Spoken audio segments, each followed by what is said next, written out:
আমরা নিজেকে উৎসাহিত করবার জন্য, আমরা নিজেকে মোটিভেট করবার জন্য বিভিন্ন মোটিভেশনাল স্পিকারের কথা শুনি। কিন্তু আপনারা কি জানেন এই পৃথিবীর সর্বপ্রথম মোটিভেশনাল স্পিকারকে? ভগবান শ্রীকৃষ্ণ এই পৃথিবীর সর্বপ্রথম মোটিভেশনাল স্পিকার। এবং ভগবান শ্রীকৃষ্ণ যে কথাগুলি বলেছেন, এই কথাগুলি শুনলে আপনি অবাক হয়ে যাবেন, আশ্চর্যান্বিত হবেন। শ্রীমদ্ ভগবদ গীতার 2য় অধ্যায়ে এমন কিছু কথা বলেছেন ভগবান শ্রীকৃষ্ণ। এই কথাগুলি আজকে আমি আপনাদের শোনাতে চলেছি। শ্রীমদ্ ভগবদ গীতার 2য় অধ্যায়ের 33, 34, 35 এবং 36 নং শ্লোকে। চলুন দেখে নিই কি বলেছেন। মানুষের জীবনটাই একটা প্লেগ্রাউন্ড। সর্বদাই মাঠে অন্যের সাথে, অন্যের বিরুদ্ধে লড়াই করতে হয়, যুদ্ধ করতে হয়, খেলা করতে হয়। এবং এই খেলাতে জিতবার যে উপায় ভগবান শ্রীকৃষ্ণ বলেছেন, এটা অত্যন্ত প্রশংসনীয়। ভগবান শ্রীকৃষ্ণ মানুষের যেটা প্রধান কর্তব্য, সেই কর্তব্যটা বলেছেন কর্ম। কর্ম তোমাকে করতেই হবে। এবং তুমি যে ফিল্ডে কাজ করছো, সেই ফিল্ড থেকে তুমি যেন পলায়ন না করো, যে কোনো সমস্যার সম্মুখীন হও না কেন। তিনি কি বলছেন? যদি তুমি পলায়ন করো, তাহলে তোমার শত্রুরা তোমার সামর্থ্যের নিন্দা করে বহু অকথ্য কথা বলবে, এবং তার চেয়ে অধিকতর দুঃখদায়ক তোমার পক্ষে আর কি হতে পারে।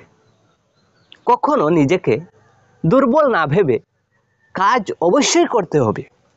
এবং হ্যাঁ কুন্তী পুত্র, এই যুদ্ধে নিহত হলে তুমি স্বর্গ লাভ হবে, আর জয়ী হলে পৃথিবী ভোগ করবে। অতএব যুদ্ধের জন্য দৃঢ় সংকল্প হয়ে তুমি যুদ্ধ করো।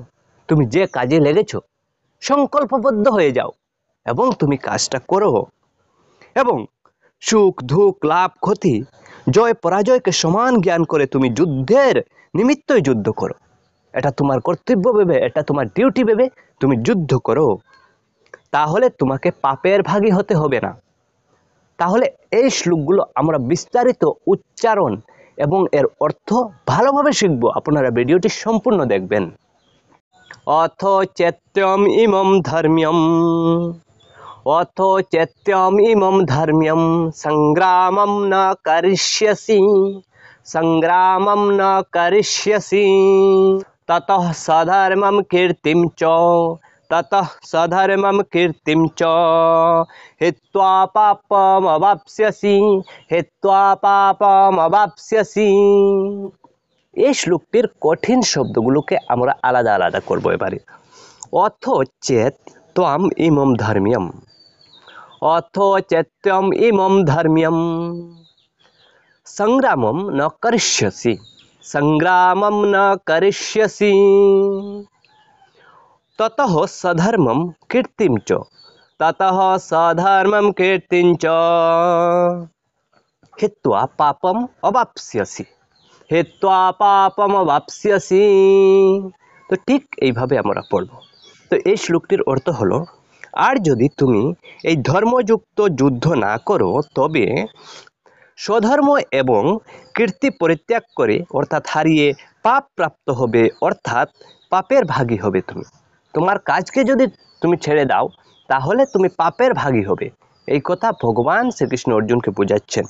এবং আমাদেরও যে ডিউটি, আমাদের যে কর্তব্য, এই কাজগুলো যদি আমরা করি না, আমরা গাফিলতি করি, তাহলে আমরাও কিন্তু পাপের ভাগী হব। তো এর পরবর্তী শ্লোকটি আমরা পড়ব। এবারে এই শ্লোকটি আবারও আমরা রিসাইটেশন করে নেই। অথ চেত্তমিমম ধর্ম্যম সংগ্রামম ন করিষ্যসি, ততঃ সধর্মম কীর্তিম চ হিত্বা পাপম অবাপ্স্যসি। এর পরবর্তী 34 নং শ্লোকে ভগবান শ্রীকৃষ্ণ বলেছেন যে অকীর্তিং চাপি ভূতানি, অকীর্তিং চাপি ভূতানি কথয়িষ্যন্তি তে ভয়ম, কথয়িষ্যন্তি তে ভয়ম সম্ভাবিতস্য চ কীর্তিম, সম্ভাবিতস্য চ কীর্তিম মরণাদিতিরিচ্যতে, মরণাদিতিরিচ্যতে। এই শ্লোকের কঠিন শব্দগুলোকে আমরা আলাদা করে পড়ব এবারে। অকীর্তিম চ অপি ভূতানি, অকীর্তিং চাপি ভূতানি কথয়িষ্যন্তি তে অব্যয়ম, কথয়িষ্যন্তি তে অব্যয়ম। উপরে যে তে অব্যয়ম কথাটি আছে, এখানে তে যুগ অব্যয়ম, উপরে মাত্রা ছাড়া হটিকে আমরা ও রূপে উচ্চারণ করব, এই জন্য তে অব্যয়ম আলাদা করব যখন তে যুগ অব্যয়ম। ঠিক আছে। সম্ভাবিতস্য চা কীর্তিম, সম্ভাবিতস্য চা কীর্তিম, সম্ভাবিতস্য যুগ চ যুগ অকীর্তি। আচ্ছা, মরণাদ অতিরিচ্যতে, মরণাদ অতিরিচ্যতে। এই শ্লোকটির অর্থ হলো, এবং সকল লোক তোমার চিরস্থায়ী নিন্দা মাননীয় পুরুষের নিকট অপকীর্তি ও বলবে করবে, এবং এই মৃত্যু অপেক্ষা অধিক দুঃখপ্রদ হয়ে থাকে। অর্থাৎ এই পৃথিবীর সবাই তোমার নিন্দা করবে, এবং তুমি থাকা অবস্থায় তুমি যদি নিজের নিন্দা শুনো, তাহলে এর থেকে বড় দুঃখ আর পৃথিবীতে নেই। অর্থাৎ তোমার স্বধর্ম করে তোমার কর্তব্য তুমি পালন করো, এই কথাটি ভগবান শ্রীকৃষ্ণ বুঝাচ্ছেন। তারপর ধর্মযুদ্ধের ত্যাগে তুচ্ছতা প্রাপ্তি, এবং তুমি যদি তোমার এই কর্তব্যকে ত্যাগ করো, মানুষ তোমাকে তুচ্ছ ভাববে এবং তোমার মান সম্মান নষ্ট হওয়ার সম্ভাবনা আছে। এই কথা ভগবান শ্রীকৃষ্ণ বুঝাচ্ছেন। তিনি কি বলছেন? ভয়াদ্রোণাদুপরতম, ভয়াদ্রোণাদুপরতম মন্স্যন্তে ত্বম মহারথঃ, মন্স্যন্তে ত্বম মহারথঃ येषां च त्वं बहुमतो, येषां च त्वं बहुमतो भूत्वा यस्य शिलाघवम्। भयाद् रणाद् उपरतं मन्स्यन्ते त्वं महारथः, येषां च त्वं बहुमतः भूत्वा यस्य शिलाघवम्। তো এই শ্লোকটির অর্থ হলো, এবং যাদের দৃষ্টিতে তুমি বিশেষ মাননীয় হয়ে তুচ্ছতা প্রাপ্ত হবে, সেই মহারথীগণ তোমাকে ভয় থেকে যুদ্ধে নিবৃত্ত মনে করবেন।